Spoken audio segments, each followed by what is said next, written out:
বেশি টাকা থাকলে ব্যবসা অনেক সহজ।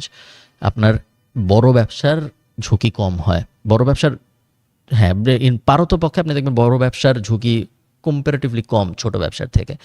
সো আমার যদি ১ কোটি টাকা থাকতো আমি হয়তো ধরেন আপনি মোটামুটি যেকোনো কিছু করলেই প্রফিটেবল ১ কোটি টাকা দিয়ে। আপনি যাই ভাবতেছেন ওটাই যদি আপনি ১ কোটি টাকা দিয়ে করেন, যে ২টা রেস্টুরেন্ট, একটা রেস্টুরেন্ট যেটা ধরেন ২ লাখ টাকা দিয়ে শুরু হয়েছে, আরেকটা রেস্টুরেন্ট যেটা ১ কোটি টাকা দিয়ে শুরু হয়েছে, ১ কোটি টাকারটার ভালো করার চান্স অনেক বেশি আসলে। কারণ তার এবিলিটি টু পুল ক্রাউড, তার এবিলিটি টু সুন্দর করে গুছায়া করা জিনিসটা। এবং আমরা এটা দেখি যে ঢাকায় ধরেন ২টা রেস্টুরেন্ট হয়েছে, একটা ৩ বন্ধু মিলে শুরু করছে, আর একটা ইটালির থেকে শেফ আইনা সেই শেফকে একটা হোটেলে ৭ দিন রাইখা বিশাল বড় করে ছবি তোলার ২০টা জায়গা বানায় শুরু করছে।